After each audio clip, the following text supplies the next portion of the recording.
Είμαστε 17 Δεκεμβρίου με τον Δημήτρη Τσαλκάνη στο σπίτι της κυρίας Καριστιάνη. Ξεκινάμε τη συνέντευξη. Να σας ευχαριστήσω πολύ καταρχάς για την αποδοχή και θα ήθελα να ξεκινήσουμε μιλώντας για την δική σας εμπειρία από τον αντιδικτατορικό αγώνα και τη δικτατορία, ακριβώς από τη στιγμή πια που εσείς συνδέεστε με το Πανεπιστήμιο, όταν νεαρό κορίτσι βρίσκεστε στην Αθήνα για να σπουδάσετε στην νομική σχολή. Και ήθελα λίγο να σας επιστρέψω σε εκείνα τα χρόνια, στις δικές σας πρώτες εντυπώσεις από το Πανεπιστήμιο, από την Αθήνα, μια Αθήνα στη μέση της Χούντας, και να ρωτήσω επίσης γιατί επιλέξατε την νομική. Τυχαία. Επειδή στην εφηβεία μου μιλούσα γρήγορα και όλοι με φώναζαν δικηγόρο ή πολυβόλο. Ήθελα πολύ περισσότερο να ασχοληθώ ή με τη ζωγραφική, με το γράψιμο. Ήμουνα πιτσιρίκα στη διάπλαση των παιδών και έγραφα κείμενα, μου λέγανε ότι ήμουν από τα ταλέντα της σελίδας. Φαντάζομαι παιδαριώδη, αλλά εν πάση περιπτώσει. Και επίσης στη διάρκεια μιας σοβαρής αιματολογικής ασθένειας που είχα, από 10 έως 13 ετών ήμουνα στα νοσοκομεία συνέχεια με μεταγγίσεις κτλ. Αυτό ήταν μια φάση εσωστρέφειας που με έκανε, ας πούμε, να ψάχνω προς τα μέσα μου και την παιδί και επίσης να προσπαθώ να μαντέψω γύρω από τα βλέμματα κτλ. Αν θα ζήσω, δεν θα ζήσω, τι παίζεται στη ζωή, τι σημαίνει το φύλλο έξω από το παράθυρο του νοσοκομείου που κουνιέται κτλ. Νομίζω πως εκεί κατά κάποιο τρόπο οφείλεται η πολύ κατοπινή πορεία της συγγραφής. Τα πρώτα ερωτήματα, αυτή η εσωστρέφεια η οποία υπήρξε δημιουργική και μπορώ να πω και ψυχωτική στη τελευταία ανάλυση, γιατί είναι μια φάση η οποία δεν τελειώνει, διαρκώς σε κρατάει στην τσίτα.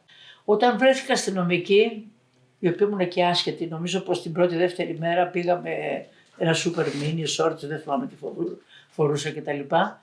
Είχα όμως συνειδήσει ότι ήταν δικτατορία, δεν ήξερα τι σημαίνει πανεπιστήμιο, είχα το κόμπλεξ της επαρχιώτισσας και το φόβο της μοναξιάς, γιατί προέρχομαι από πολύτεχνη οικογένεια, που μια κανονική οικογένεια με τα προβλήματα κτλ, αλλά με τεράστια αγάπη μεταξύ μας. Και κάπου ήθελα να βρω, ας πούμε, αυτή την αγάπη σε μια παρέα και τον αγώνα για την επιβίωση που έπαιρνε χαρακτηριστικά, όχι μόνο, ας πούμε, οικονομικά, δούλευα σαν πλασιέ όταν ήμουν φοιτήτρια, πουλούσα σόβρακα και εγκυκλοπαίδειες κτλ. Αλλά την επιβίωση με ένα νόημα, να νοηματοδοτήσω τη 18χρονη ύπαρξη. Ξέρετε κάτι, το σκέφτομαι εκ των υστέρων, γιατί κοιτάμε με μισό μάτι πολλές φορές τα παιδιά και κάνουμε ότι δεν τα καταλαβαίνουμε όταν εξεγείρονται μετά τα επεισόδια, μετά τη δολοφονία του Αλέξανδρου Γρηγορόπουλου. Τα παιδιά βλέπουν τα πράγματα αφιλτράριστα, γιατί δεν έχουν την εμπειρία και την τεχνική αξιοποίηση των πολλαπλών συμβιβασμών στους οποίους έχουμε υποχρεωθεί ή αφαιθεί, ας πούμε, ευχαρίστως οι μεγαλύτεροι, οι περισσότεροι τουλάχιστον. Καταλάβατε, τα βλέπουν αφιλτράριστα.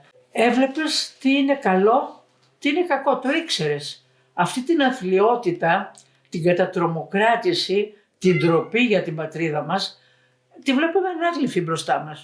Ήμουν ανήσυχη, ντρεπόμουν να κάτσω στα αυγά μου, να το πω έτσι. Για ποιο λόγο? Γιατί θεωρώ ότι υπήρχαν δύο επιλογές τότε.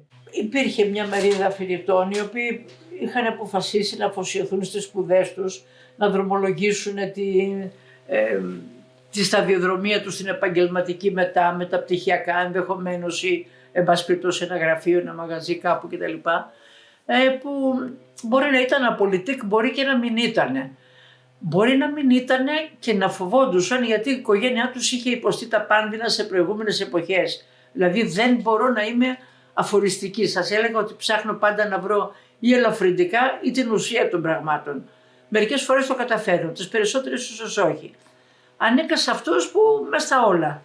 Μπήκαμε μες στα όλα, απροετοίμαστοι, χωρίς να ξέρουμε την τύφλα μας οι περισσότεροι. Χωρίς να ξέρουμε.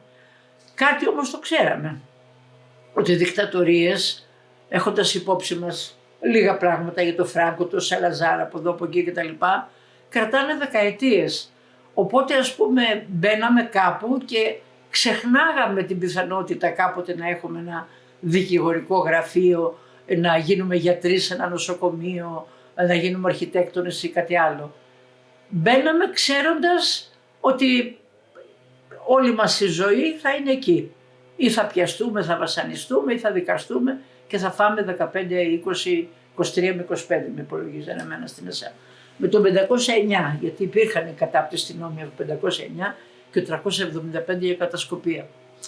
Οπότε μπήκα. Τώρα να σας πω, θα γελάσετε, αλλά γιατί να γελάσετε από την άλλη μεριά. Την πρώτη φορά που μίλησα σε αμφιθέατρο αστυνομική, θυμάμαι πολλά πράγματα σε εγκεχημένα, αλλά δεν νομίζω πως είπα και τίποτα διαφορετικό από ό,τι είπανε τα άλλα παιδιά, ο Μπίστης, ο Ματζουράνης, όλοι οι άλλοι που μιλήσανε κτλ. Απλώς μίλησα στη δημοτική, γιατί στο μυαλό μου διάβαζα πολύ. Πάντοτε διάβαζα. Από παιδί πήγαινα στη Δημοτική Βιβλιοθήκη στα Χανιά, γιατί σπίτι δεν είχαμε βιβλία. Διάβαζα πολύ και ήξερα, πώς το λένε, τη λόγια καθαρεύουσα και τις υπερβολές και την κακοποίησή της και την αθλιότητά της. Χρέωνα λοιπόν στους χουντικούς ότι αυτό κατά κάποιο τρόπο για μένα χούντα σήμαινε καθαρεύουσα και λαός σήμαινε δημοτική. Σηκώθηκα λοιπόν και είπα τα ίδια, φαντάζομαι που είπαν οι άλλοι, δεν θυμάμαι τίποτα, αλλά σε πλέρια δημοτική, μπορεί και εξεζητημένη. Και υπήρξε ένα σόκο μέσα στο αμφιθέατρο, νομίζω. Μετά περισσότερα παιδιά, ας πούμε, αποφασίσαμε να μιλάμε και να γράφουμε κείμενα σε μια γλώσσα που ήταν της καθημερινότητας, δεν ήταν η δίθεν, ας πούμε, επίσημη επιστημονική γλώσσα κτλ. Σε αυτό το κλίμα επιλέγετε την Αντιεφέ? Επιλέγω την Αντιεφέ, θα σας πω. Εγώ ήθελα κάπου να οργανωθώ. Με είχαν πλευρίσει κάποιοι που μετά από ό,τι κατάλαβα είχαν σχέση με ανατινάξεις με το ένα με το άλλο. Ένας Κύπριος, δεν ξέρω, δεν θυμάμαι το καν πώς το λέγανε, ήταν και μου φαινόταν και πολύ μεγάλος, ήταν 35 χρονών. Μου είχαν δώσει και μετέφραση από τα γαλλικά του Στουπαμάρος. Οι πρώτοι που μου κάνανε πρόταση ήταν από την Αντιεφέ. Εγώ τότε, ας πούμε, ένιωθα ένα δέος για τους ανθρώπους οι οποίοι είχαν δώσει όλη τους τη ζωή σε αξίες και ιδανικά και είχαν πολύχρονες φυλακίσεις και παρανομία στο πετσί τους, τους κομμουνιστές για παράδειγμα. Ένιωθα πολύ μεγάλο δέος και σεβασμό και δίκαια νομίζω. Γιατί εκ των υστέρων να βλέπεις ορισμένα πράγματα κριτικά και πάρα πολύ εύκολα επικριτικά, να το πω έτσι, δεν είναι δίκαιο. Πιστεύω ότι όχι όλοι τους, αλλά οι περισσότεροι κάνανε και αυτοί ότι πιστεύανε σωστό τότε, ό,τι μπορούσανε τότε. Καταλάβατε με τα δεδομένα αυτά. Το λέω αυτό γιατί οι συνδικαλιστές ήμασταν στην πρώτη γραμμή. Αυτοί που αποτελέσαμε τα μέλη των αντιδικτατορικών επιτροπών σε όλες τις σχολές. Και επειδή ήμασταν στην πρώτη γραμμή και μιλούσαμε στα αμφιθέατρα κτλ., ήμασταν και ο πρώτος στόχος για σύλληψη, για περισσότερες συνέπειες. Παρ' όλα αυτά οργανώνεται ένα είδος παρανομίας, ενώ υπάρχει μια ζωή κάπως την περίοδο εκείνη που είναι ανάμεσα στην νομιμότητα και στην παρανομία. Απαραίτητο ήταν. Υπήρξαν δικηγόροι που μας βοήθησαν σε όλη αυτή τη διαδικασία. Κάποιοι είναι μακαρίτες, ο Κωνσταντίνος Αλαβάνος, ο Βγότζας, υπήρχαν άλλοι ο Καραμαλής, ο Νίκος νομίζω, ο Χριστόφορος Αργυρόπουλος, ο Πρασιανάκης από τα Χανιά και άλλοι που μας βοήθησαν. Υπήρχαν οικογένειες που μας φιλοξένησαν κατά κάποιο τρόπο και πρέπει να, δεν ξέρω αν σας τα έχουν πει άλλοι, οι πιο φτωχές που μας έκρυβαν και στην παρανομία και ρίσκαραν και περισσότερο, όπως η Μοδίστρα, η Καραμέρη Μαρία του ζωγράφου, η οικογένεια Κομνηνού κτλ. Άνθρωποι ας πούμε μεροκαματιάριδες, αλλά υπήρχαν και άστικα σπίτια που επίσης ρίσκαραν. Ήταν η οικογένεια Κορονάκη στην οδό Φωκυλίδου. Θυμάμαι τη διεύθυνση γιατί μετά από χρόνια είχαμε πάει εκεί, Φωκυλίδου, στρατιωτικούς συνδέσμους, κάπου εκεί. Στη Μαργαρίτα τη Λιμπεράκη και τη Μαργαρίτα την Καραπάνου. Μακαρίτη σας και οι δύο με τον Παντελή. Θυμάμαι, μας είχαν φιλοξενήσει. Οι γονείς της Όλγας Στρέμη μας είχαν ταΐσει. Οι γονείς του Νίκου του Μεγκρέλη μας είχαν ταΐσει και ο πατέρας του ήταν δικηγόρος και μας είχε συμβουλέψει. Και επίσης είχαμε μείνει κάποιες μέρες στο Ρόδι Ρούφου το σπίτι, στο Κολονάκι. Καταλάβατε. Ρίσκαραν όλοι αυτοί κάτι τότε, γιατί θα μπορούσαν να έχουν μια ενόχληση, μια ταλαιπωρία κτλ. Οι φτωχοί άνθρωποι ρίσκαραν πολύ περισσότερα, προφανώς, ας πούμε, γιατί ήταν και αυτοί στόχος του χεριού των δικτατόρων. Πάμε στην Ένωση Κρητών. Τι σήμαινε αυτή η Ένωση? Και μετά έχω και πραγματικά μια απορία. Πώς ήταν για πρώτη φορά μια γυναίκα να γίνεται πρόεδρος της Ένωσης? Θα σας πω. Καταρχήν είχε γίνει μια συνάντηση από τη Βουλή τότε για τους τοπικούς φοιτητικούς συλλόγους και είχα πει ορισμένα πράγματα, ανάθομαι και θυμάμαι τι είχα πει. Αυτό που πριν από μένα ήταν ο Βασίλης ο Πεντάρης πρόεδρος, ο οποίος και αυτός έκανε ό,τι μπορούσε, όπως και εγώ έκανα ό,τι μπορούσα. Έτσι δεν είναι? Βέβαια τότε υπήρχαν μικρές διαφορές που λέγαμε αυτός είναι πιο αριστερός, ο άλλος είναι πιο συντηρητικός κτλ. Αλλά για να είμαστε σοβαροί, ήταν τόσο αποτρόπαιος και τόσο πανίσχυρος ο αντίπαλος που μας έκανε ένα. Δεν το ήθελε, αλλά μας έκανε ένα. Κυριαρχούσα το εμείς, γιατί εγώ δεν θυμάμαι, Βαγγέλη και Δημήτρη, από διαφωνίες υπαρκτές ανάμεσα στις οργανώσεις και σοβαρές πολλές φορές, δεν θυμάμαι να ματαιώθηκε ούτε μία εκδήλωση εξαιτίας αυτών των διαφορετικών απόψεων. Ούτε μία. Καταλάβατε, και αυτό το θεωρώ πάρα πολύ σημαντικό. Έγινα λοιπόν πρόεδρος, ούτε κατάλαβα γιατί, πάλι υπήρχε κάτι στους τοπικούς φοιτητικούς συλλόγους, αισθανόμασταν μια ασφάλεια, ξέραμε ποιος είναι ποιος. Καταλάβατε, γιατί όλοι προερχόμασταν από ένα μέρος. Οι Ηλίες ήταν από το ίδιο μέρος, οι Κορίνθοι, οι Χιώτες, οι Πρεβεζάνοι, οι Κρητικοί, οι Πυρώτες κτλ. Ήταν πολύ πιο εύκολο να ξέρουμε από πού κρατάει η σκούφια του καθενός και να εμπιστευόμαστε. Παίζει ρόλο αυτό, ας πούμε, για να μην έχουμε εκπλήξεις. Επίσης υπήρχε η οικειότητα κοινών εμπειριών στο παρελθόν, σχολικών, στο γυμνάσιο, στις γειτονιές, την κήρυξη της δικτατορίας, ας πούμε, την είχαμε ζήσει ο καθένας στην πόλη του και κάτι θυμόμασταν, έτσι, το σοκ, όλα αυτά. Είχαμε περάσει από κοινού τις καταθλίψεις μας και τους φόβους, γιατί πότε ήμασταν πολύ ψυχωμένοι και πότε πολύ φοβισμένοι και πολύ ψαρωμένοι. Αλλά στην Ένωση Κρητών Φοιτητών, όπως και σε άλλες ενώσεις, γιατί δεν θυμάμαι τώρα ακριβώς, αλλά νομίζω πως και άλλα κορίτσια εκείνη την εποχή, ήταν ένα στοίχημα να ξεπεράσουμε αγκυλώσεις του παρελθόντος, το οποίο μπορεί να μην ήταν πολύ συνειδητό. Είχαν μεσολαβήσει τα κινήματα των Ρηχίπηδων και το Μάη του 68 και τα λοιπά στο εξωτερικό που έφταναν σαν απόϊχο σε εμάς, και δεν μπορώ να πω ότι στο φοιτητικό κίνημα υπήρχε η αντίληψη, η ανδροκρατούμενη που υπήρχε σε άλλους κύκλους. Πάλι έπαιξε ρόλο το γεγονός ότι ήμασταν νέοι και δεν τα σηκώναμε αυτά. Καταλάβατε. Δηλαδή είχαμε κατακτήσει μια ισοτιμία αναμεταξύ μας, γιατί ρισκάραμε το ίδιο αγόρια και κορίτσια, γιατί η Χούντα δεν φρόντιζε, ας πούμε, το γυναικείο φύλο με αυρότητα. το ξέραμε από αθλιότητες που είχαν συμβεί σε γυναίκες, ας πούμε, τα προηγούμενα χρόνια. Και μπορώ να πω ότι είχαμε ξεπεράσει και κάθε είδους τοπικισμό κατά κάποιο τρόπο. Δηλαδή, ενώ παλιά στην Κρήτη λέγανε οι Χανιώτες με τους Ηρακλειώτες κτλ. Ή άλλο οι Κρητικοί, άλλο οι Πυρώτες, άλλο οι Ρουμελιώτες και τα ρέστα, ξεπεράστηκαν όλα. Σας λέω ότι λόγω της Χούντας καταλάβαμε ότι η ενότητα στη δράση ήταν κάτι απαραίτητο. Εγώ θέλω, πώς να το πω τότε, σε όλη τη διάρκεια του αντιδικτατορικού φοιτητικού κινήματος, μπορεί να το σκέφτηκα μετά βέβαια, σε όλη τη διάρκεια, επειδή ζήσαμε ακραίες καταστάσεις και πολύ μεγάλες, ας πούμε, φάσεις ανάτασης και φάσεις που ήμασταν στον Αδύρα, ας πούμε. Και πιστεύω ότι αναδείχθηκε και αντιληφθήκαμε τότε την πολυπλοκότητα της ανθρώπινης ύπαρξης. Γιατί είδαμε τότε ότι μπορείς να ζήσεις, ας πούμε, πολλές καταστάσεις, να μετρήσεις βήματα, αντοχές, βάθος, ύψος, εύρος της ανθρώπινης περιπέτειας.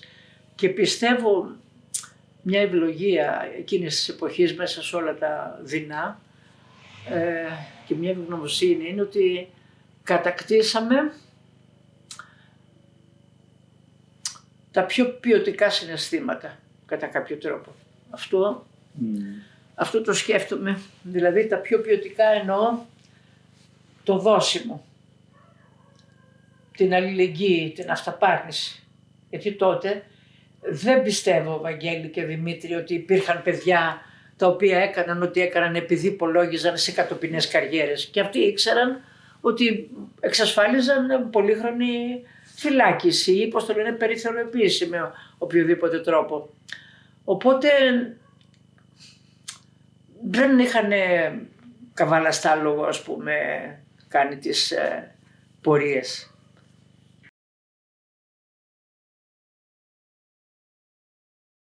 Σε αυτή την πορεία της συνειδητοποίησης, η νομική τι σημαίνει, η κατάληψη, το πώς βιώνετε εσείς τη νομική, στην οποία μετέχετε πρωταγωνιστικά.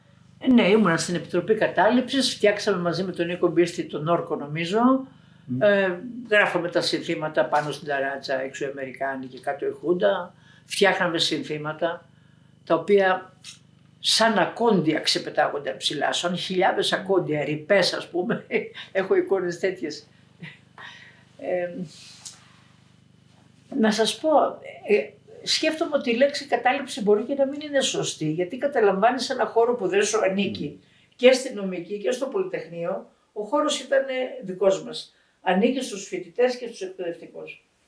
Δεν πήγαμε να καταλάβουμε κάτι άλλο. Καταλάβατε, καταλάβαμε, ζήσαμε, καθίσαμε μέσα στο σπίτι μας. Η νομική ήταν το σπίτι μας, ήταν δικός μας χώρος. Δεν ήταν κατάληψη λοιπόν, άμα το σκεφτεί κανείς από αυτή την άποψη. Μπορεί να έχω άδικος. Τα πιο πολλά που σας λέω μπορεί να είναι λάθος. Όπως και σκέφτομαι για το Πολυτεχνείο μετά, ότι ας πούμε εγώ ήμουνα στην πρώτη επιτροπή. Δεν ρώτησα και την οργάνωση, γιατί μετά που βγήκαμε από την ΕΣΑ, τρέξαμε όλοι πάλι στο φοιτητικό κίνημα. Δεν μας φόβησε, δεν μας κράτησε κάτι. Και μάλιστα εμείς που είχαμε υποστεί διάφορα, ακούγαμε σαν φούμαρα τα περί φιλελευθεροποίησης. Δηλαδή αυτοί οι οποίοι 2-3 μήνες πριν, ας πούμε, κάνανε ό,τι κάνανε, ήταν σε θέση να ωρεοποιήσουν και να φιλελευθερωποιήσουν, ας πούμε, αυτή την αθλιότητα. Δεν το πιστεύαμε με τίποτα και νομίζω πως είχαμε δίκιο και αποδείχτηκε. Γιατί κουβαλήσανε ελεύθερους σκουπευτές και τάγκς ενάντια σε άοπλα 15χρονα και 20χρονα παιδιά και είτε κάνανε ό,τι κάνανε στην Κύπρο. Καταλάβατε, είχαμε δίκιο που δεν πιστεύαμε στη φιλελευθεροποίηση. Είχαμε στο πετσί μας καταλάβει, οι ίδιοι ήταν πάνω. Στο Πολυτεχνείο εγώ ήμουν στην πρώτη επιτροπή, μετά έπαθα νοικοτηνίαση γιατί δεν έτρωγα τίποτα. Είχα κατεβάσει και όλη τη νομική εκεί πέρα μαζί με άλλους συναγωνιστές τότε και κάπνιζα συνέχεια και λιποθύμησα. Όταν συνήλθα ήταν ο Χρήσταθος ο Λαζαρίδης στη δεύτερη. Μπορεί από την οργάνωση, επειδή δεν ρώτησα να πάμε να μην πάμε στη νομική, αλλά τότε να σας πω κάτι, τα γεγονότα από μόνα τους είχαν πάρει φόρα. Ήταν ένας ανεμοστρόβιλος ταχύτητας, επιτάχυνσης των γεγονότων, ο οποίος δεν άφηνε ας πούμε περιθώριο να αναλυθούν οι γραμμές και οι οδηγίες από οργανώσεις κτλ. Δηλαδή μας πήγανε τρένο τα γεγονότα εκεί, καροτσάκι μας πήγανε και τρέξαμε κι εμείς γιατί το λαχταρούσαμε και γιατί θέλαμε ας πούμε να τελειώνει ο λαός μας όσο το δυνατόν γρηγορότερα από αυτή την ταπείνωση, να το πω έτσι. Υπάρχει μια τρίτη επιτροπή, ας το πω έτσι, μετά τη δεύτερη επιτροπή με το κείμενό της κτλ. Η επιτροπή, των νεκρών του Πολυτεχνείου, δηλαδή τα ονόματα των νεκρών του Πολυτεχνείου, είναι μια τρίτη επιτροπή. Φοιτητές, μαθητές, εργάτες, περαστικούς, όπως ο Βακάντρα, ο μάγος που διασώζεται στην ταινία του Παντελή, τον μεγάλο ερωτικό. Τους έχω σαν την τρίτη οριστική και καθοριστική επιτροπή της τριήμερης εξέγερσης, η οποία κατέριψε κάθε προσπάθεια για ελαφρυντικά, για επιχειρήματα, για ωρεοποίηση, για δικαιολόγηση της αθλιότητας της κουλτικής δικτατορίας. Και αυτό είναι και σωστό, γιατί κάθε αναμέτρηση η οποία έχει νεκρούς στη συλλογική μνήμη μετά είναι στην κορυφογραμμή. Είναι στην κορυφογραμμή. Εμείς ζούμε και εκείνοι δεν ζουνε. Αυτό δεν είναι εύκολο για μας. Καταλάβατε. Δεν είναι εύκολο.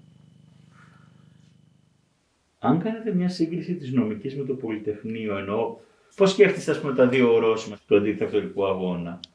Είχαν διαφορετικά χαρακτηριστικά. Το ένα προετοίμαζε το άλλο. Μπορεί και να μην το είχαμε στο μυαλό μας τότε, να μην το ξέραμε. Αλλά τα βήματα ερχόντουσαν. Γινόντουσαν βήματα, γιατί ορίμαζε όχι μόνο το φοιτητικό κίνημα και η αποφασιστικότητά μας. Καταλάβατε, στη νομική ήταν η πρώτη φορά που ήρθε κόσμος, ας πούμε, καμιά 30.000 άνθρωποι απ' έξω, χωρίς να έχει μεσολαβήσει η κηδεία, για παράδειγμα, του Παπανδρέου ή του Σεφέρη κτλ., φωνάζοντας συνθήματα αντιχουντικά. Και επίσης εκεί κατά κάποιο τρόπο νομίζω πως στη νομική δεθήκαμε και καταλάβαμε ότι αντιστεκόμενοι γινόμαστε πιο εύστροφοι, πιο ανυπόταχτοι, πιο συνειδητοί και πιο καλοί άνθρωποι. Αυτό με απασχολούσε πάντα. Με απασχολούσε πάντα, ας πούμε. Μέμφω με τον εαυτό μου για περιπτώσεις που μπορεί να δίκησε να έκανα την έξυπνη από εδώ από εκεί κτλ. Αλλά η νομική ήταν μια πρόβα που μπορεί να μην το είχαμε συνειδητοποιήσει τότε, αλλά είχαμε δοκιμάσει πορείες, συναυλίες, κείμενα, υπογραφές, τα πάντα, καταλάβατε. Και στο Πολυτεχνείο πιστεύω ότι δώσαμε ό,τι καλύτερο μπορούσαμε και μπορεί να μην έμεινε κάτι εισάξιο για μετά. Γιατί στο αντιδικτατορικό κίνημα γενικά, αλλά με κορύφωση στο Πολυτεχνείο, πιστεύω ότι εξυψωθήκαμε. Στην ΕΣΑ τραγικοποιηθήκαμε, στη μεταπολίτευση ισοπεδωθήκαμε ή προσαρμοστήκαμε ή κατά κάποιο τρόπο, ας πούμε, ακολουθήσαμε κι εμείς, ας πούμε, το αυλάκι της πεπατημένης κατά κάποιο τρόπο. Μην το ξεχάσω να το πω αυτό. Για το Πολυτεχνείο όταν πήγαμε είχε παίξει ρόλο η Χιλή. Γιατί εμείς ήμασταν διεθνιστές χωρίς να ξέρουμε τη λέξη τότε. Δηλαδή, πώς το λένε, τον 42ο παράλληλο στο Βιετνάμ, το ράδιο Μεγκελάνο στη Χιλή, το ένα το άλλο. Αυτά όλα, η Ταϊλάνδη, μας θέλαμε, ας πούμε, να υπάρχουν ανθρώπινα δικαιώματα παντού στον κόσμο. Να υπάρχει δημοκρατία και ελευθερία παντού στον κόσμο και κοινωνική δικαιοσύνη. Δεν το βλέπαμε με την ευρύτερη έννοια, όπως σας έλεγα, ότι δεν υπήρχε τοπικισμός στους τοπικούς συλλόγους. Ήμασταν διεθνιστές. Μάλλον δεν την ξέραμε τη λέξη. Αλλά θυμάμαι ότι είχαμε καταρακωθεί με το πραξικόπημα κατά του Αλιέντε τότε. Είχε παίξει ρόλο. Καταλάβατε, είχε παίξει ρόλο.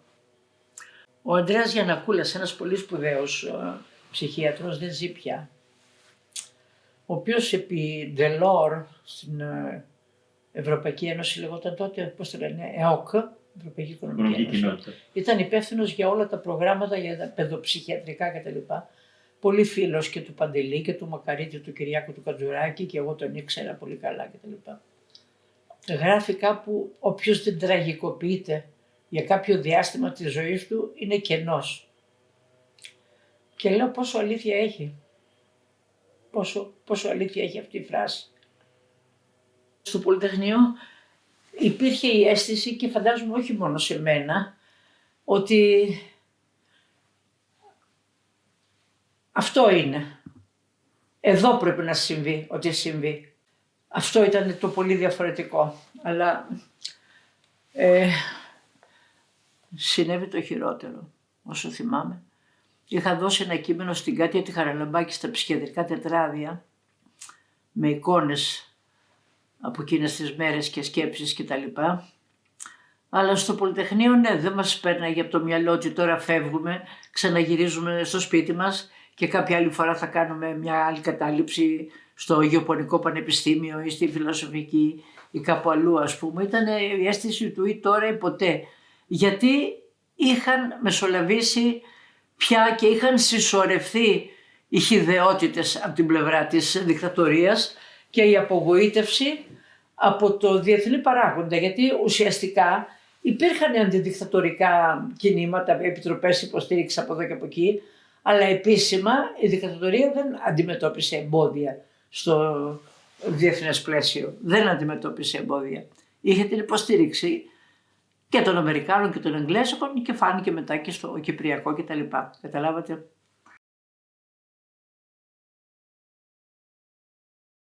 Τελειώνει το Πολυτεχνείο, φεύγετε από μέσα, ξέρω ότι κρύβεστε για ένα μεγάλο διάστημα. Πώς είναι η επόμενη μέρα, ποια είναι η αίσθηση, υπάρχει μια απογοήτευση ότι πια τελειώσαν όλα?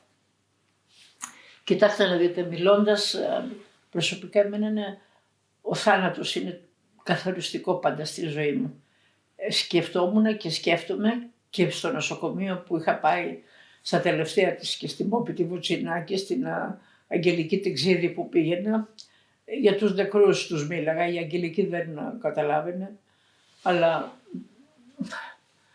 μπορεί να καταλάβαινε, μπορεί κάτι να πιανε. Αυτό είναι ένα απίστευτο σοκ.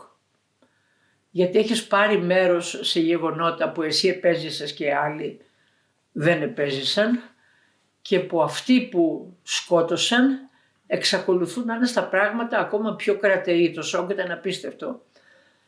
Βέβαια, να πω ότι, πώς το λένε, βρέθηκαν κρυσφύγετα για μας από την Αντιεφέ και τα λοιπά. Κάθε 15 μέρες ερχότανε, να πω το όνομα του, ο Βασίλης ο Κολόνιας, ο οποίος μας έφερνε βασικές προμήθειες και φάρμακα που τα χρειαστήκαμε, γιατί στα σπίτια που κρυβόμασταν υπήρχαν και μας παθαίναμε διάφορα προβλήματα, κολικούς, κραυγές, το ένα το άλλο, το παράλληλο. Μάλιστα προχτές, πριν από 20 μέρες, μου λέει ο Άλκης ο Παπαδήμας του μαθηματικού, ένα διάστημα κρυβόμασταν με τον Άλκη του Παπαδήμα, τον Λαφαζάνη, τον Γιώργο τον Καραγιάννη, σε ένα υπόγειο του ζωγράφου. Μου λέει, θυμάσαι τα κείμενα που έστειλες στην Deutsche Welle? Εγώ θυμάμαι ότι στέλναμε μέσω του Βασίλη του Κολόνια και στη Φωνή της Αλήθειας και στο BBC και στην Deutsche Welle. Και μου είπε ότι ντρέπεται γιατί ο Παύλος ο Μακογιάννης, ο Μακαρίτης, μία Τρίτη βράδυ διάβασε ένα μακροσκελές κείμενο δικό μου και μετά το Σάββατο στην ανασκόπηση είπε δεν θα κάνουμε ανασκόπηση, θα ξαναδιαβάσω το κείμενο. Ούτε που το θυμόμουν εγώ. Ούτε που το θυμόμουν. Κάναμε ό,τι μπορούσαμε, γράφαμε ας πούμε και τα λοιπά. Είχε έρθει, της είχαν κλείσει τα μάτια μια Σουηδέζα, δημοσιογράφη Σουηδέζα, ήταν να μας πάρει συνέντευξη στο υπόγειο. Και ετοιμάζανε, πώς το λένε, τα νέα απ' έξω, δεν ήταν ελεγμένα, γιατί εμένα ο μικρός μου αδερφός είχε πάθει εργατικό ατύχημα, ηλεκτροπληξία, από αφύλακτη κολόνα της ΔΕΗ στο 1,5 μέτρο, 15.000 βολτ τον είχαν χτυπήσει. Του είχαν κόψει το ένα χέρι, ήταν μήνες στον Ευαγγελισμό κτλ. Πράγμα που δεν το ήξερα εγώ, ας πούμε. Σας προφύλασε και η οικογένειά σας, δεν είχα επαφή με την οικογένειά μου, δεν είχε καμία επαφή μαζί μου, ούτε εγώ. Δεν ξέρανε αν ζω ή όχι. Δεν το ξέρανε. Ούτε εγώ ήξερα τι είχε πάθει ο αδερφός μου, βέβαια. Αλλά φαντάζομαι ότι παρόμοιες ιστορίες θα υπάρχουν σε πάρα πολλά σπίτια περιπέτειες. Δεν το λέω σε κάτι ξεχωριστό. Παρά το γεγονός ότι ο Βενιαμίν μας, ο Κώστας, ας πούμε, υδραυλικός, ένα κομμάτι μάλαμα και άτυχο στη ζωή του.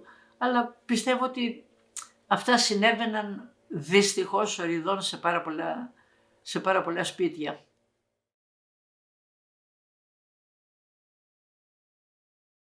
Για το στρατό, για τις ένοπλες δυνάμεις, είναι κυλώνει Άγος το γεγονός ότι για μένα, ας πούμε, κατασκεύασαν παιδιά που είχαν πάει να κάνουν τη θητεία τους, τα φτιάξανε βασανιστές. Η πρώτη φάση των πειραματισμών ήταν πώς κατασκευάζεις ένα βασανιστή στο ΕΑΤΕΣΑ. Και η δεύτερη φάση πώς τον αξιοποιείς μετά για να εξουδετερώσεις κρατούμενους και να τους αποσυσχετήσεις από κάθε στοιχείο της ανθρώπινης ύπαρξης.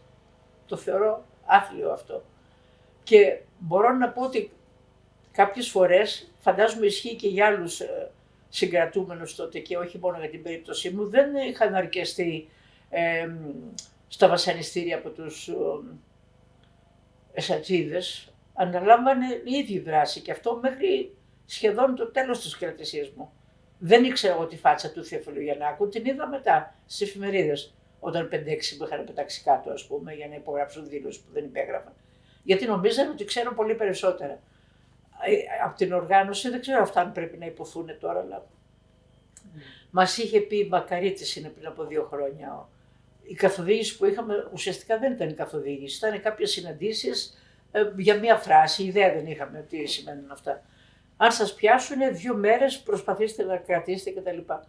Εμένα όταν με πιάσανε μου είπανε το πρόσωπο που με είπε από την αντίθεση. Φαντάστηκα ότι θα έχει φάει το ξύλο της ζωής του και μάλλον. Δεν το ρώτησα ποτέ μετά. Το ψήφιζα κιόλας μετά. Έφτιαξα ένα σενάριο λοιπόν για κάποιο ανύπαρκτο πρόσωπο που με είχε οργανώσει, αφού ξέρανε για την αντίθεση. Και επί κάποιες εβδομάδες με πηγαίνοφέρνανε από την ασφάλεια του Πειραιά, 42 μέρες έμεινα εκεί, στην απομόνωση, άπλητη, με ξεραμένα αίματα, σκυλοβρωμούσα, με ξύλο, με το ένα με το άλλο. Φάλακα μια φορά εκεί. Με πηγαίνοφέρνανε στην ασφάλεια να αναγνωρίσω, μου δείχνανε πρόσωπο, δεν υπήρχε αυτό το πρόσωπο. Κάποιο άλλο παιδί όμως, που επίσης τα έφαγε πάρα πολύ ξύλο, είπε ποιοι ήταν μέλη της αντίθεσης αστυνομικοί. Και τρόμαξα γιατί ήξερα ότι είχε πάρα πολύ ευαίσθητη υγεία. Φοβήθηκα μην το σκοτώσουν στο ξύλο. Και το συνομολόγησα. Αλλά δεν τους αρκούσε αυτό. Ανέλαβαν δράση και οι πιο πάνω μετά. Και στη Φάλαγγα, ανήμερα του δημοψηφίσματος θυμάμαι. Μάλιστα ένας από τους Ζατζίδες, ο Κακομοίρης, έφαγε ένα από τα χτυπήματα και έσπασε το πόδι του. Μετά ήταν στο γύψο. Δεν θέλω να αναφέρω ονόματα εσατζίδων, των απλών εσατζίδων. Δεν θέλω. Και πολλές φορές σε επαιτειακές εκδηλώσεις έλεγα ότι ο κόσμος στρέφεται με αυτές τις πληροφορίες κυρίως εναντίον των από κάτω, που ήταν ο τελευταίος τροχός της αμάξης. Και που φαντάζομαι ότι κάποιοι από αυτούς, μετά συνειδητοποιώντας κάποια πράγματα, δεν θα πέρασαν καλά σε όλη τους τη ζωή. Μία φορά στην Κάνικος, στο τρόλι, είδα έναν εσατζή από απόσταση. Εγώ ήμουν μπροστά και αυτός ήταν πίσω και τον αναγνώρισα. Γιατί προς το τέλος, πριν την αμνηστία, 29 του μηνός μου είχαν κάνει τελευταία φορά Φάλαγγα, που έσπασε το πόδι του το παιδί, το ψηλό. Και μετά τα πόδια μου ήταν σαν το ελέφαντα. Συγγνώμη, δεν θέλω να τα λέω αυτά. Δεν μπορώ. Και ούτε τουαλέτα μπορούσα να πάω. Ήμουνα ξεραμένα αίματα παντού. Ήμουνα χάλια, μαύρα χάλια. Και ένα βράδυ ήρθε αυτός ο άνθρωπος νύχτα. Και επειδή εγώ ήμουνα πεσμένη στο εξωτερικό και λέει κάτω δεν μπορούσα να σταθώ, με πήρε έτσι στα χέρια του και με ανέβασε μέσα στο κτίριο και έκλεισε την πόρτα. Πράγμα που δεν γινόταν ποτέ όταν ήθελε να πας τουαλέτα, γι' αυτό δεν γινόταν και να κάνεις και τίποτα. Έκλεισε και μ' άφησε να πληθώ και μετά μου έδωσε ένα τσαμπάκι στα φίλη. Και τον βλέπω στην Κάνικος και αντί να τρέξω να τον ευχαριστήσω και να πω σε όλους, έπαθα πανικό και άρχισα να χτυπάω τα κουδούνια. Ανοίξτε να βγω, ανοίξτε να βγω. Φοβήθηκα. Δεν ξέρω τι έπαθα. Κατέρευσα και ντρέπομαι.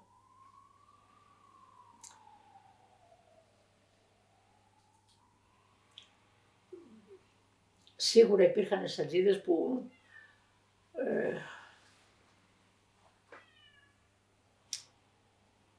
δεν άντεχαν αυτό που κάνανε. Θυμάμαι, εγώ δεν είχα το κελί αυτό, δεν είχε ούτε παράθυρο, δεν έβλεπα έξω, δεν επικοινωνούσα καθόλου. Αλλά θυμάμαι τώρα μια φωνή που πέρναγε με προφορά, μπορεί να ήταν κριτικός και έλεγε όσα παθαίνει το κορμί η κεφαλή τα φταίει.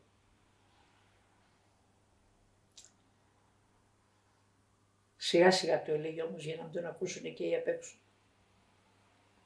Και επίσης θυμάμαι παραισθήσεις. Δεν ξέρω αν έχει αξία αυτό. Γιατί μου το είπανε, ένας αισθαντής μου το είπε, ξέρεις τι φωνάζεις.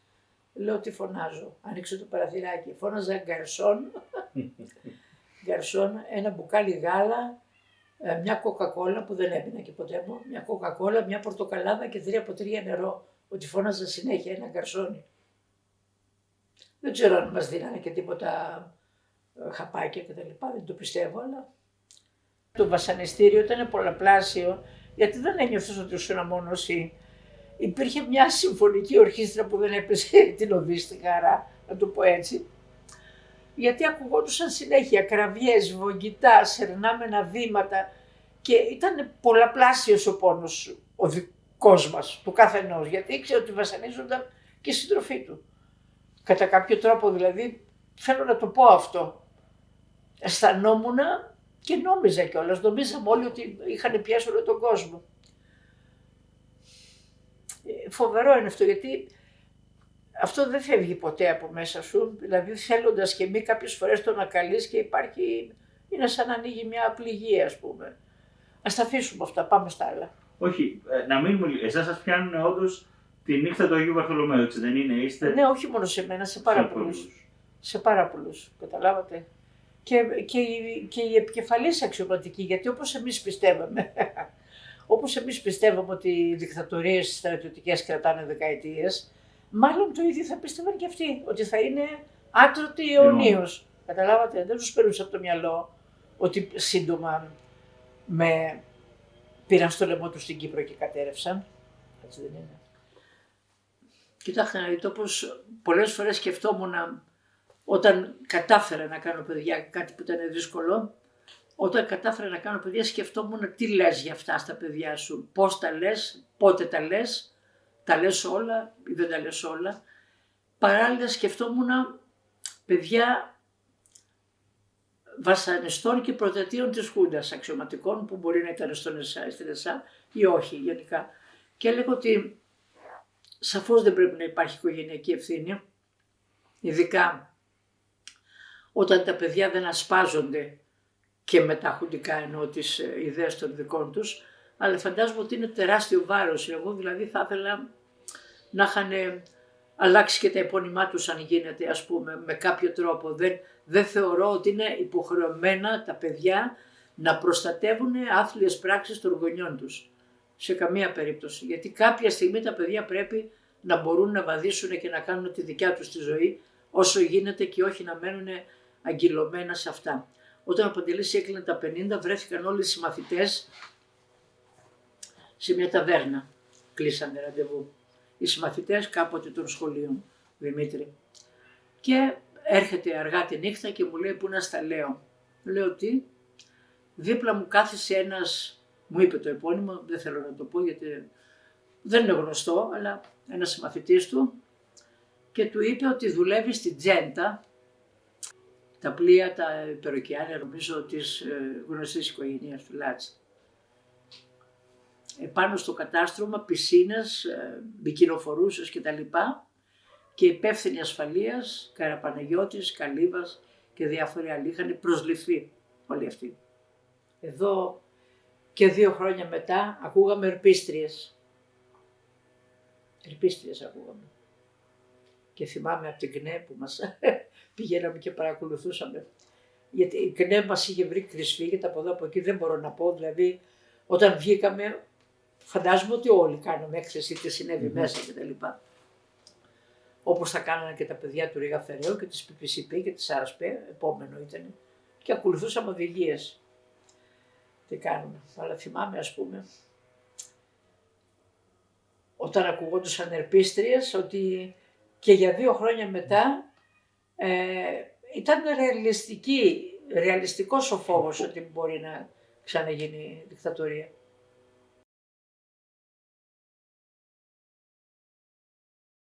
Εσείς πώς ζείτε την Κύπρο, δηλαδή έχετε βγει πια, έρχεται ο Ιωαννίδης, όπως είπαμε... Εμένα με ξεκλειδώσανε 3 μέρες μετά, είχαν βγει όλοι. Μία φορά με μείνει πάλι και με μια ξαφιά περούκα, με πήγανε για ακτινογραφία σε κάποιο γιατρό που πρέπει να ήταν πλατεία Βικτωρίας και με πήγανε νύχτα. Πολύ προσεκτικά γιατί είχα διάφορα προβλήματα. Βγήκα μετά, αφού είχε πέσει η Χούντα, αφού είχαν δρομολογηθεί ας πούμε οι αλλαγές και τα ρέστα, και θυμάμαι ότι ήταν το πρώτο τηλεφώνημα στο σπίτι μου. Και εκεί μάθατε τα νέα. Πατέρας μου. Του λέω, μπαμπά, του λέω, είναι και τα 3 αγόρια στο στρατό στην επιστράτευση. Μου λέει, δεν παίρνουν 3 από το ίδιο σπίτι. Έχουν πάρει μόνο το Χρήστο και το Δημητρό. Δεν ήθελε να μου πει για τον Κώστα, το μικρό. Το είδα μετά από 20 μέρες που πήγα στα Χανιά. Και μάλιστα με πολύ μεγάλη καθυστέρηση, πριν από λίγα χρόνια έμαθα ότι όταν νοσηλευόταν μετά στον Ευαγγελισμό για κάποιους μήνες και κάνανε έλεγχο ταυτοτήτων σε όλους, πιστεύαν ότι θα πάνε να επισκεφτώ, είχε πάει ο Ευάγγελος Γιαννόπουλος και είχε βρει τους γονείς μου και τους είχε πει αν μπορεί να βοηθήσει. Δεν το ήξερα καθόλου.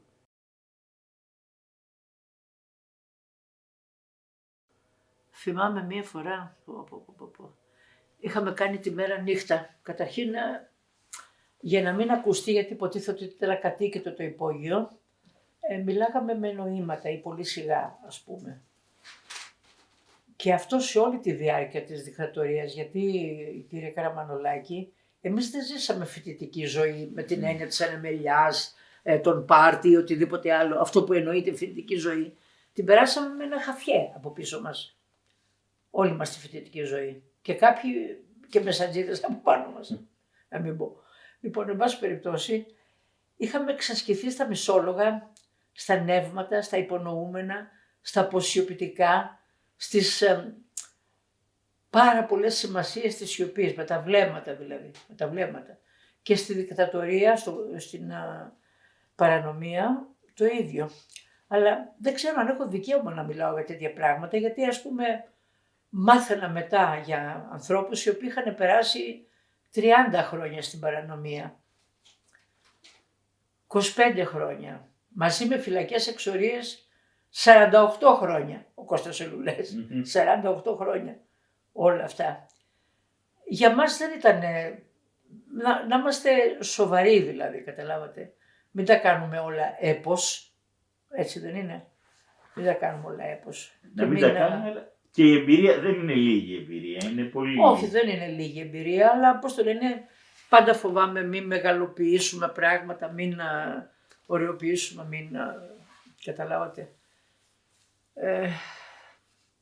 Να ρωτήσω κάτι που επανέρχεται πολύ συχνά στις κουβέντες, κατά τη γνώμη μου προβληματικά. Ανήκατε όντως σε μια οργανωμένη δύναμη. Την ίδια στιγμή υπήρχε και ένας κόσμος που ήταν εκτός των οργανώσεων κτλ. Εσείς πώς βλέπετε αυτή τη σχέση ανάμεσα στις οργανωμένες δυνάμεις και στους ανένταχτους, ας πούμε? Να σας πω, και καλώς με ρωτάτε, δεν τους ξεχώριζα. Εγώ έλεγα αυτοί οι οποίοι είναι στο φοιτητικό κίνημα, στη δράση, στο αντιδικτατορικό κίνημα. Δεν ξεχώριζα αν είναι οργανωμένος ή όχι, γιατί έπαιρνε ρίσκο κι αυτός. Έπαιρνε ρίσκο. Για μένα ήταν ένα.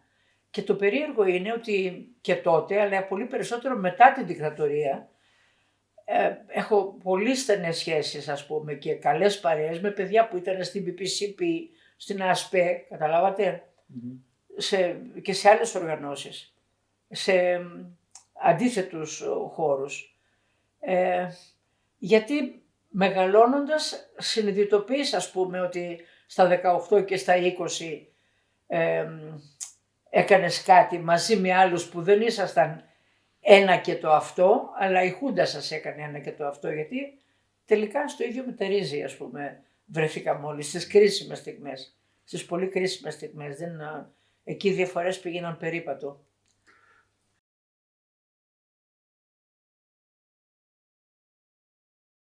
Πώς βιώνετε εσείς, ας πούμε, την κυβέρνηση Καραμαλή, τις δίκες της Χούντας, ενώ... Δεν πήγα στις δίκες της Χούντας και ο Τσεβάς τότε μου έστειλε ένα μήνυμα ότι καταλαβαίνει γιατί δεν πήγα. Είχα και προβλήματα υγείας και τέτοια, αλλά προφανώς δεν άντεχα. Αλλά μου έστειλε ένα μήνυμα του Σεβάσου ότι καταλαβαίνει γιατί δεν πήγα. Δεν ξέρω τι του πάνε σατζίδες και δεν λέγονται και τέλος πάντων, εν πάση περιπτώσει. Δεν νομίζω πως τα διάβαζα κιόλας τότε. Δεν τα διάβαζα. Παρ' όλα αυτά είχα κλειστεί πάρα πολύ. Πάρα πολύ είχα κλειστεί. Ήταν μια διαδικασία πένθους, θα λέγατε τώρα, όπως το σκέφτεστε, ενώ για εκείνη την πρώτη περίοδο μετά την... Ένιωθα τόσο αποσυσχετισμένη από αυτά που πίστευα εγώ στη ζωή, γιατί και τώρα μεγάλη το συνειδητοποίησα ότι εγώ θέλω να αγαπάω. Δεν θέλω να αγαπάω, να σέβομαι, να ευγνωμονώ, να εκτιμώ και μέσα από το γράψιμο, ας πούμε, που βρίσκω τα πλατιά μου λίγο περισσότερο, καταφέρνω να αγαπώ πιο πολύ, πιο πολλούς και πιο βαθιά, ας πούμε. Διαφορετικά στην καθημερινότητα τα βρίσκω πάρα πολύ σκούρα. Ήταν, πώς το λέμε στην ψυχιατρική, ας πούμε, σαν να πέρασα μια μακρά περίοδο αλαλίας, να μην αντέχω, ας πούμε, καθόλου, ας πούμε, ούτε οι πολιτικές εξελίξεις όπως διαμορφώθηκαν, ας πούμε, είχαν σχέση με αυτό που ονειρευόμουν εγώ, ας πούμε. Δεν έβρισκα από κάπου να πιαστώ, να πω την αλήθεια. Χωρίς να θέλω να μειώσω επιτεύγματα που υπήρξαν, γιατί εν πάση περιπτώσει δεν ήταν δικτατορία τότε. Να μην είμαστε και μαύρο-άσπρο, δεν μπορώ αυτό το πράγμα, αλλά σαν να ψάχνα έναν άλλο τρόπο πλάγιο και πιο ήσυχο, ας πούμε, να εκφραστώ και το βρήκα μέσα από το γράψιμο. Στην αρχή μέσα από τα σκίτσα που ήταν χωρίς λόγια όλα. Προχτές, ας πούμε, έφευγα από το φαρμακείο και τρέχει κάποιος κύριος, μου λέει είσαστε η τάδε, απορώ πως με γνώρισε κιόλας. Μου λέει Δημήτρης Χρυσός, καρδιολόγος είμαι. Σας θυμάμαι στο Πολυτεχνείο που σκιτσάρατε. Αποκλείεται να σκιτσάριζα εγώ. Αλλά του λέω πώς είναι δυνατόν, μου λέει ναι σίγουρα. Κάποιοι άλλοι μου λένε ότι στο Φοιτητική Ένωση Κριτών μετέφραζα τις ιστορίες του κυρίου Κόινερ του Μπρέχτ. Μα δεν ξέρω γερμανικά, λέω. Όχι, ξέρεις.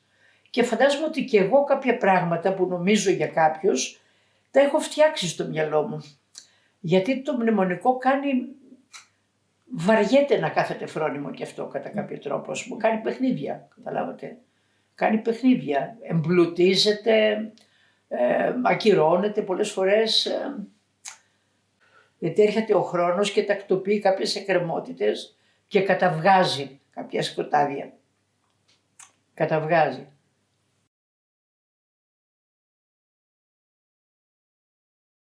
Από τα σκίτσα πάτε στη λογοτεχνία. Το λέτε σε μια συνέντευξή σας, νομίζω σε ένα κείμενο, δεν θυμάμαι, όταν μιλάτε για τα σακιά, λέτε ότι μεταφέρετε αυτή την εμπειρία των δύο γυναικών, αν θυμάμαι καλά τώρα, που είναι μια εμπειρία που σας έχετε μέσα από το Πολυτεχνείο. Το πόσο μέσα σε ένα μικρό χρονικό διάστημα κανείς τα ζει όλα ή αλλάζει.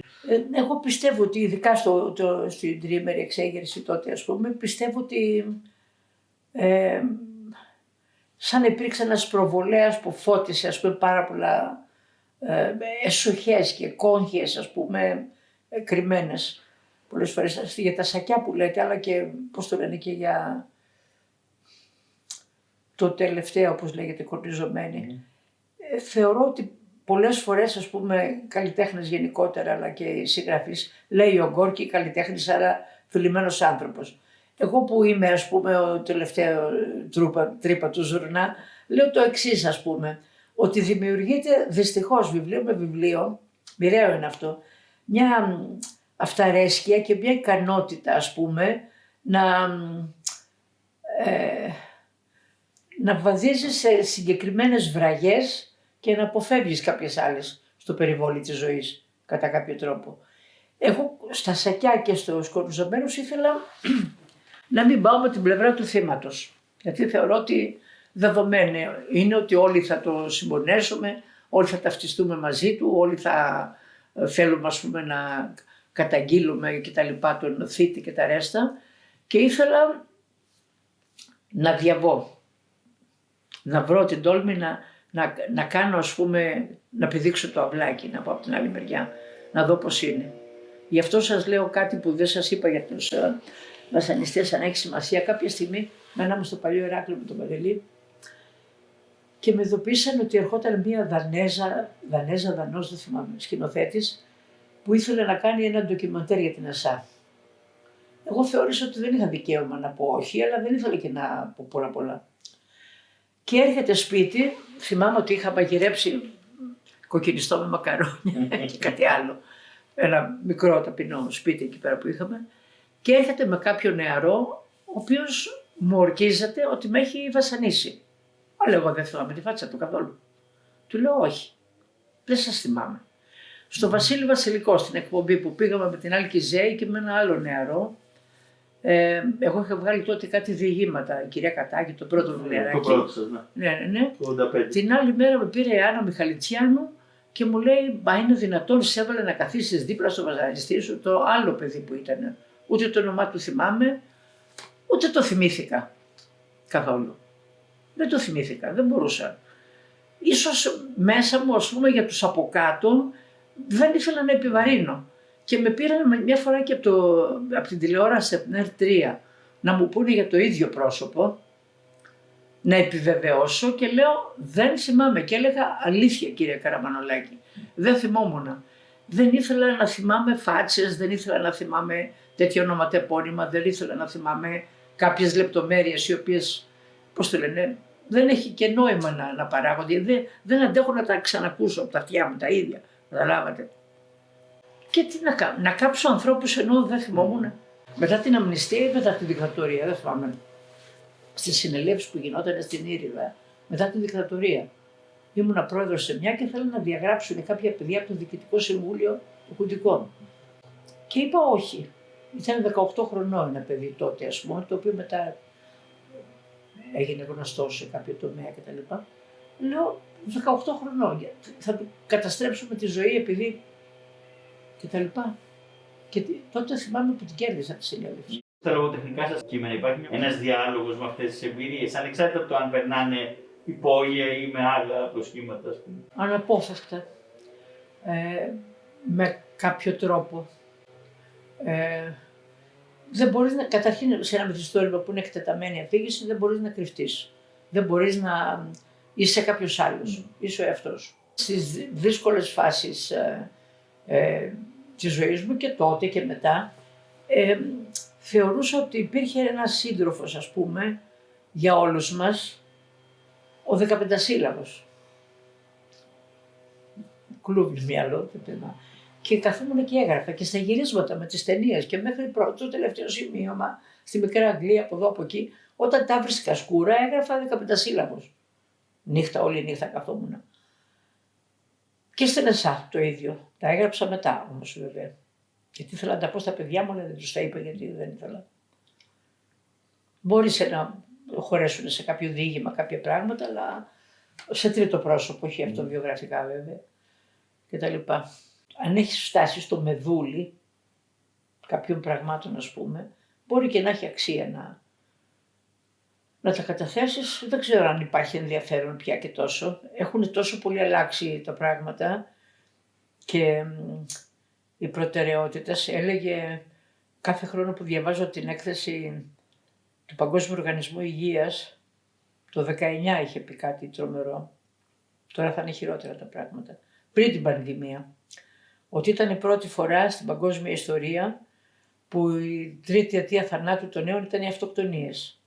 Και το απέδιδαν στο γεγονός ότι δεν υπάρχει πια αυτή η προοπτική για ένα καλύτερο κόσμο, ένα καλύτερο μέλλον. Δηλαδή, ό,τι και να πει στα παιδιά, θα έρθουν καλύτερες μέρες, είναι διαψεύσιμο σε 5 λεπτά με τις γνώσεις που έχουν, ας πούμε. Με τους παραλληλισμούς και τα συγκρίσεις που μπορούν να κάνουν. Κάτι που δεν υπήρχε ούτε μετά το Δεύτερο Παγκόσμιο Πόλεμο. Δηλαδή, η προσδοκία ότι θα ορθοποδήσει πάλι η ανθρωπότητα. Στην Ελλάδα, με τις απεινείς διώξεις μετά τον εμφύλιο που συνεχίστηκαν, προσφυγιά και με τα παρεπόμενα, ας πούμε, και κάποιες εκτελέσεις και κυρίως μετανάστευση, φτώχεια, πολυτάραχη, χαμός κτλ. Ήταν σαν να τιμωρήθηκαν οι Έλληνες πιο πολύ από τους Ναζί στη Γερμανία. Δηλαδή στη διάσκεψη του 1953 δεν υπήρξε καν η πρόνοια για το γερμανικό κράτος εν ευθέτω χρόνο, όταν θα μπορούσε, να αποπληρώσει τα κατοχικά δάνεια και τις πολεμικές αποζημιώσεις. Επειδή το είχαν ανάγκη στα πλαίσια του ψυχρού πολέμου, ας πούμε. Τη Γερμανία την είχαν ανάγκη. Αλλά η Ελλάδα τιμωρήθηκε με μια άνευ προηγουμένου φτώχεια και με απανωτές διώξεις και δικτατορίες και με το κυλώνιον-άγος, ας πούμε, στην Κύπρο. Αυτό που έγινε δεν είναι. Για πολλούς είναι ένας παλιός ξεθυμασμένος πόνος στο Κυπριακό. Για μένα δεν είναι.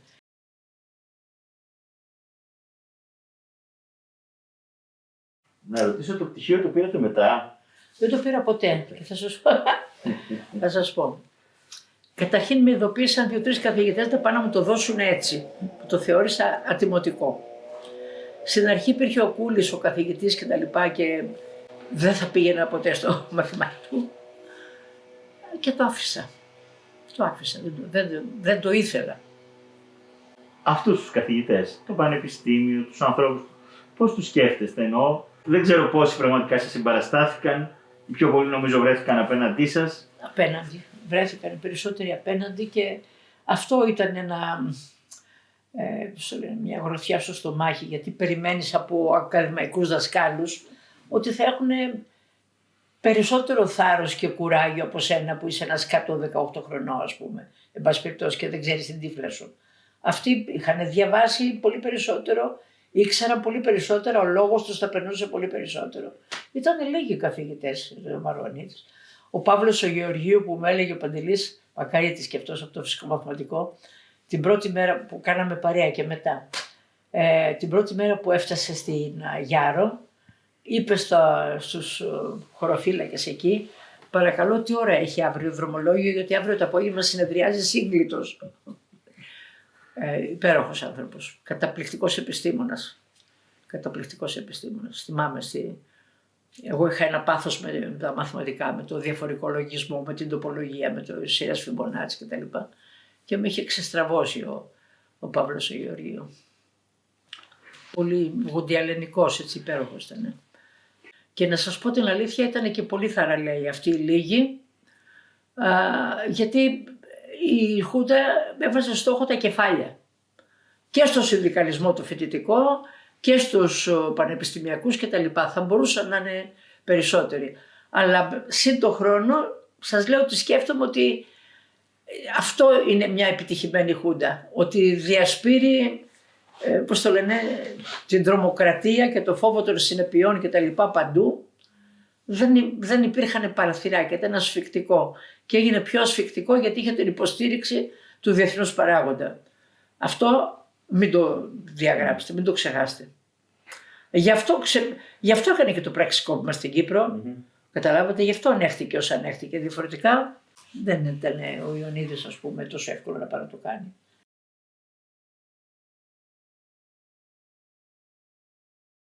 Υπάρχει μια ιστορία για το Κυπριακό.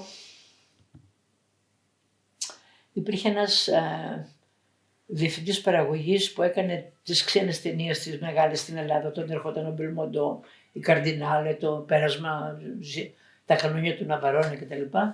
Ο Μίμης ο Δημητριάδης, που κάποια στιγμή λαβαίνει ένα τηλεφώνημα από την Κύπρο, γιατί είχε φτιάξει ένα συνεργείο για μια ξένη ταινία που γυριζόταν στην Κύπρο και είχε προσπαθήσει να τους βρει και ένα καράβι στη Μάλτα που θέλανε. Τέλος πάντων έστειλε ότι τους ζητήσανε μια αγγλοαμερικάνικη εταιρεία παραγωγής ταινιών. Μια ταινία με τον Πίτερ Σέλερς και τον Άντονι Φραντσιόζα. Τόνι Φραντσιόζα το λέγαμε. Η οποία γυριζόταν στην Κερίνια. Κλείνει ραντεβού ο τεχνικός του στο αεροδρόμιο και πάει και του λέει: Κύριε Μίμη, θέλω να φύγω από την ταινία γιατί συμβαίνουν περίεργα πράγματα. Τι συμβαίνει? Ο σκηνοθέτης ο ξένος δεν έχει ζητήσει να υπάρχει second unit, δεύτερη ομάδα που να κάνει υποβρύχιες λήψεις στη θάλασσα και third unit που να κάνει εναέριες λήψεις. Και ζητάει να δει τα ράσες στο υλικό όταν εμφανίζουν και βλέπουν, ας πούμε, για να δουν αν υπάρχει κάποιο λάθος στη σκηνή να το διορθώσουν και δεν το επιτρέπουν να το δει. Από εκείνο το σημείο, μετά από μια εβδομάδα έγινε η εισβολή του Αττila. Από εκείνο το σημείο. Και εξαφανίστηκαν τα γραφεία της κινηματογραφικής εταιρείας. Χάθηκε. Βέβαια δεν ήξερε ο Πίτερ Σέλερς και ο Τόνι Φραντσιόζα, τους χρησιμοποίησαν τους ανθρώπους. Κάποια στιγμή έμαθα μετά από χρόνια να ψιλομοντά σε μια τελείως αδιάφορη και για να δικαιολογήσουν κάτι. Αλλά είναι καταπληκτικό πώς, ας πούμε, χρησιμοποίησαν την τέχνη Για να μπορέσει. ως, πώς το λένε, χωρίς εν αγνία της, έτσι δεν είναι, Ναι. μεγάλες εταιρείες, γιατί οι ξένες παραγωγές σημαίνει και μεγάλα ξένα κεφάλαια, δεν είναι οι ταινίες που κάνουμε εδώ στην Ελλάδα συνήθως με πορδές βάφουμε αυγά που λέγει η Μελίνα.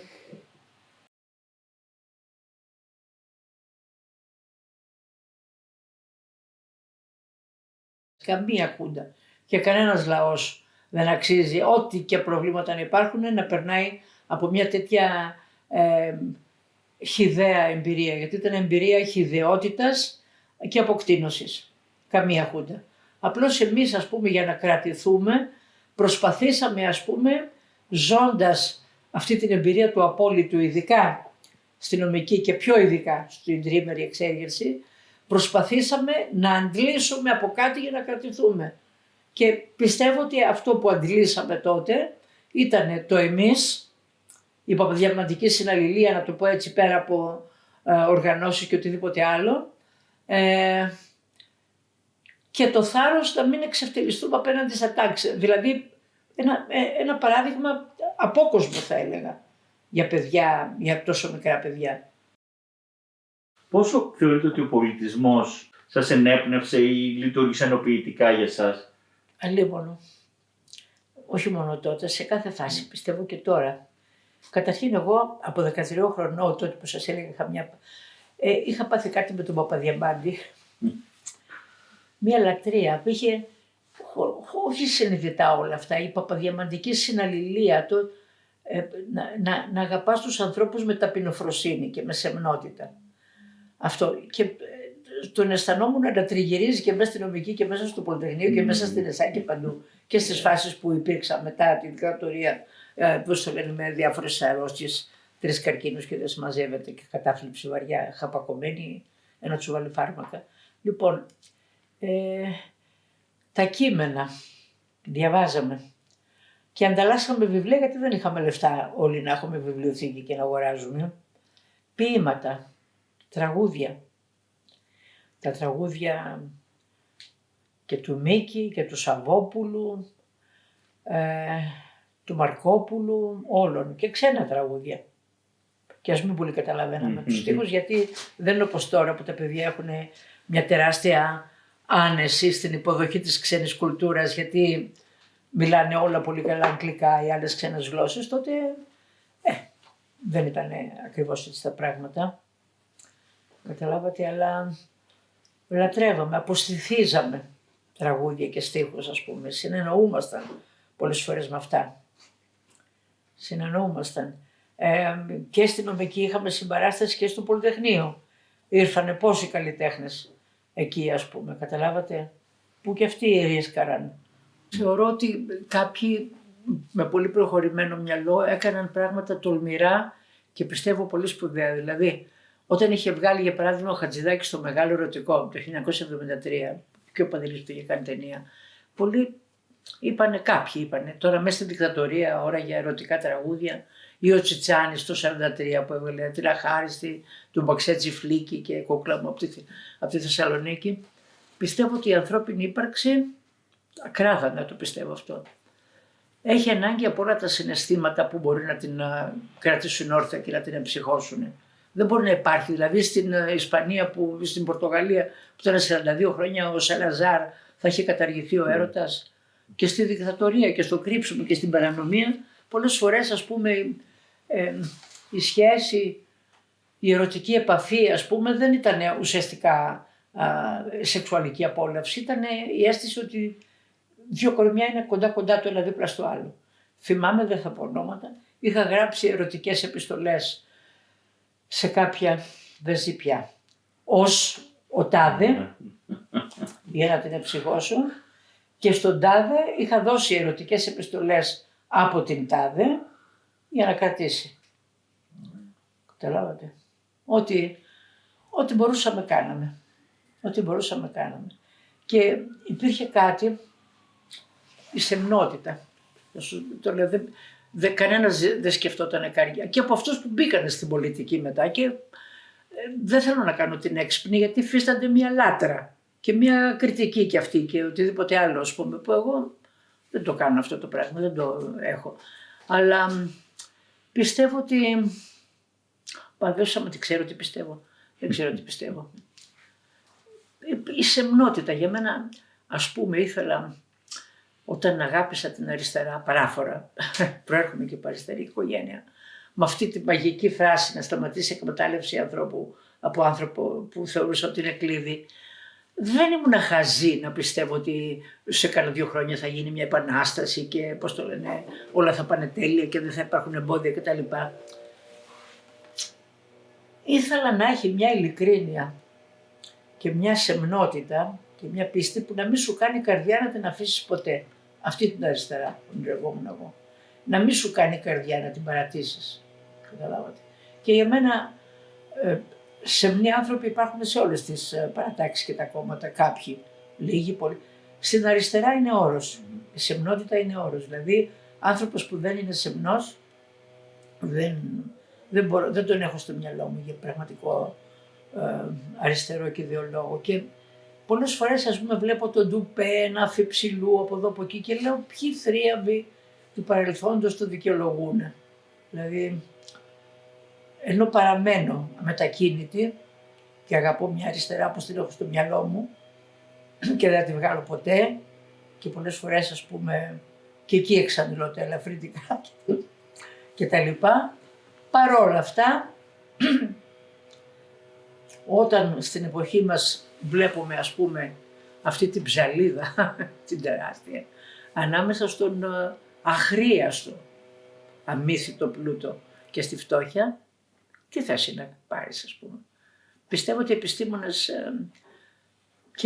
και λογοτέχνες, στη γλώσσα έχουμε κάνει υποχωρήσεις, δηλαδή έχουμε βρει επιχειρηματολογία. Θυμάμαι τότε με τα χρηματιστήρια και τα λοιπά, που λέγανε η μετοχή του τάδε πολιτικού έκανε limit up, του τάδε limit down, εισέπραξε πολύ χειροκρότημα. Δηλαδή ρήματα που είχαν σχέση με κέρδος, με λεφτά, στην καθημερινότητα ήταν πάρα πολλά. Διαχείριση, ας πούμε. Ακόμα και διαχείριση πένθους, Χριστός και Απόστολος. Οι νομικοί επιστήμονες με είχαν καλέσει μια φορά στη Θεσσαλονίκη για ένα συνέδριο δικαιοσύνη και λογοτεχνία και ήταν δικαστές και δικαστικοί και φοιτητές κτλ. Και λέω, η επιστήμη πάρα πολλές φορές, ας πούμε, βοηθάει με την έννοια ότι επινοεί τις offshore, για παράδειγμα. Να μην φορολογείται ο πλούτος εκεί που παράγεται, αλλά να εξαφανίζεται κατά κάποιο τρόπο, έτσι δεν είναι. Όπως και με το φίλο μου τον Γιώργο τον Παυλάκη στην Αμερική τα κουβεντιάζουμε. Πώς πολλές φορές άνθελά τους ενσωματώνονται επιστημονικές γνώσεις και το βεληνικές, το οποίο δεν έχει τέλος, ας πούμε, δεν υπάρχει τελευταία λέξη ούτε στη ζωή, ούτε στην τέχνη, ούτε στην επιστήμη, πώς ενσωματώνεται κάποιες φορές συνειδητά, κάποιες φορές ανθελά του, ας πούμε, σε στρατηγικές συμφερόντων που είναι ενάντια στον κόσμο, στον πολυκόσμο, ενάντια στους λαούς.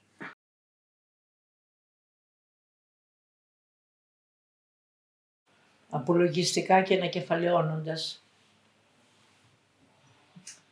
ότι κατάλαβα το απίθμενο, τα άπατα του πόνου, να το πω έτσι. Τα άπατα του πόνου, της προσβολής, αλλά και της ανάτασης σε στιγμές μοναδικές. Ήταν σύντομο αυτό που έγινε, δεν ήταν έτσι μια μακρόχρονη εμπειρία και με τις καλές και με τις κακές στιγμές ήταν σύντομο και ίσως γι' αυτό σαν να το αισθάνομαι πολλές φορές σαν 10 απόκοσμες αναλαμπές, σαν το Βόρειο Σέλλας. Το αισθάνομαι. Χωρίς ποτέ να ξεχνώ την τρίτη επιτροπή που σας έλεγα, τους ανθρώπους που έχασαν τη ζωή τους. Πάντα αναρωτιόμουν οι αξιωματικοί, οι ανώτεροι που ήταν εκεί τότε και γύρω από το Πολυτεχνείο και αυτοί που έδαιναν τις εντολές από τα γραφεία τους. Τι αισθάνθηκα με αυτή τη λίστα των νεκρών και των τραυματιών και έχουν βγει βιβλία πια και του Σορολοπίδη και του Βριώνη και τα λοιπά και του Καλυβρετάκη που μιλάνε για με ντοκουμέντα, πολλά στοιχεία για αριθμούς μεγάλους. Βιβλία που βγήκανε με αυτή την σχολαστική προσοχή στην έρευνα, που δεν είναι πια μυθοπλασία, είναι κατάθεση ντοκουμέντων. Είναι πολύτιμα και να σας πω την αλήθεια, θα έπρεπε κάποιοι οι οποίοι αμφισβητούν και την ύπαρξη νεκρών και το Πολυτεχνείο και όλα τα γεγονότα να μην ξέρουν πού να κρυφτούν. Γιατί έχουν πια όλα τα ντοκουμέντα μπροστά τους τα οποία είναι αμήλικτα. Άρα θα τα ξανακάνετε όλα αυτά που κάνατε στη Χούντα? Δεν το συζητώ. Θα προσπαθούσα να είμαι, ξέρετε κάτι, το πρόβλημά μου ποιο είναι, ας πούμε. Ότι πολλές φορές πιστεύω ότι το βάθρο καταστρέφει τους ανθρώπους. Η ταπεινοφροσύνη είναι πιο σωστό μέτρο. Οι άνθρωποι πιστεύανε και πολλοί το νομίζουν ακόμα ότι ήμουνα πιο έξυπνοι από ότι ήμουνα.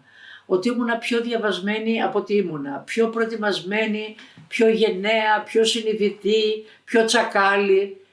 Ήμουνα μία από όλους στην κυριολεξία. Έκανα ό,τι μπορούσα.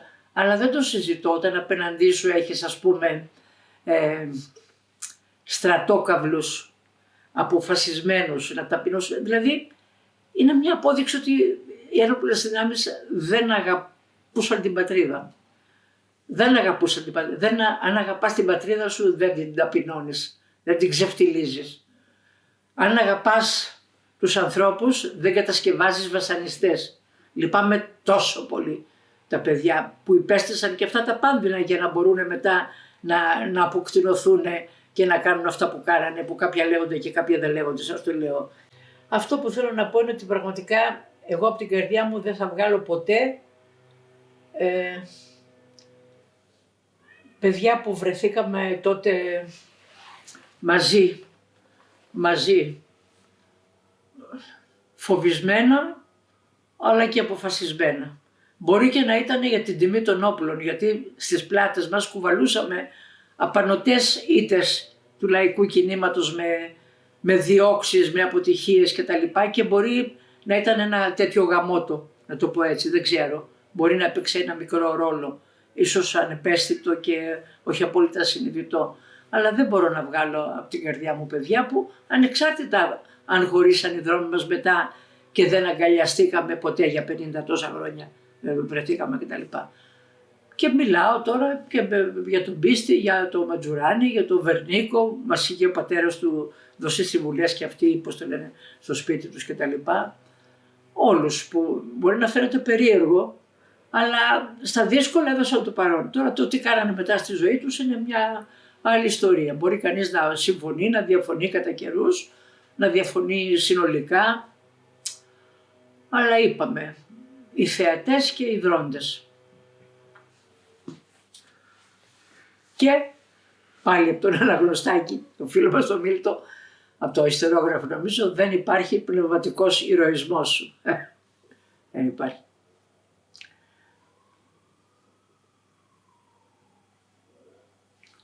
Τι να κάνουμε.